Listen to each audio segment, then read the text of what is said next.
Dumating na yung order ko sa Lazada na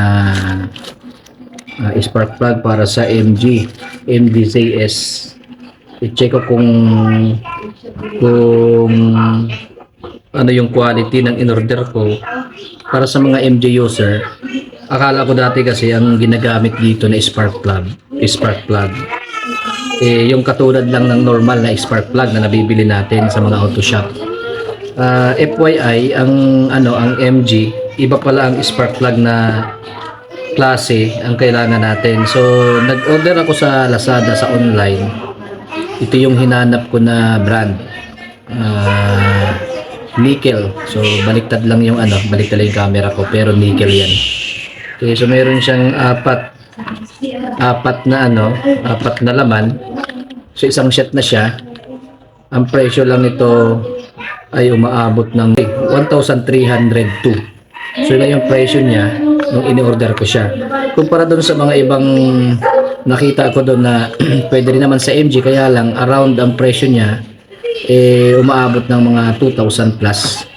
So hindi mo naman kailangang maglagay ng masyadong mamahalin na spark plug sa MG kasi nagkakaroon naman tayo ng maintenance every 6 months. So pwede mo siyang tignan kung possible magpapalit ka na rin. So ang kailangan lang naman dito is naalaga natin yung sakyan. Pero yung option ninyo kung paano ninyo papalitan at aayusin naman kung anong klaseng spark lang ilalagay ninyo, depende yun sa inyo. Pero sa akin ang ginagamit ko ito.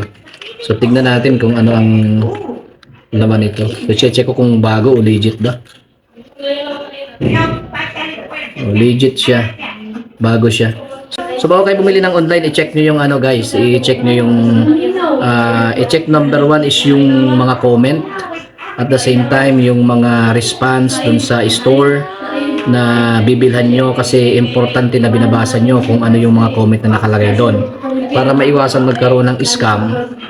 Kasi meron tayong mga store sa Lazada na mga makikita mo ang daming reviews, pero pag tinignan mo yung attachment niya, hindi siya related lahat dun sa mga binibili nyong items. So ang tip lang dyan, kapag kayo maghahanap sa online ng mga bibilhin yung product, kailangan i-check nyo maigi yung comment, reviews ng store na bibilhan nyo bago kayo bago mag place the order. Okay? So kailangan legit yung tindahan na bibilhan nyo.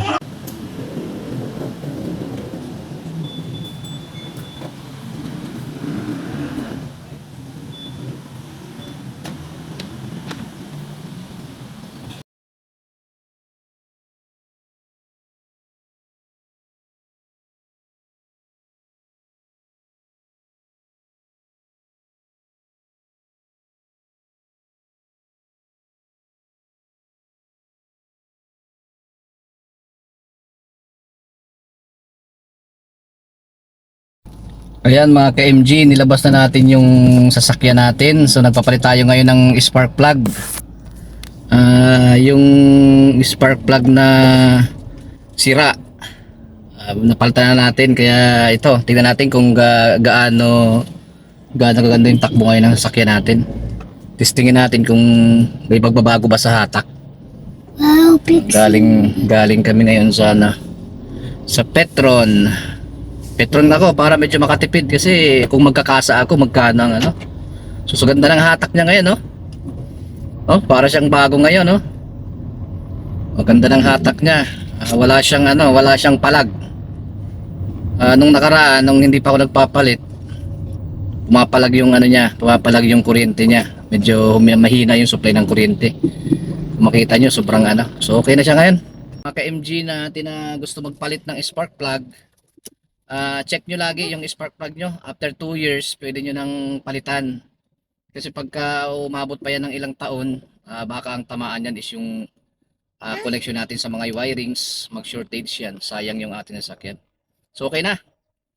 Sige mga ka-MG, good luck sa inyo. Good luck sa atin lahat.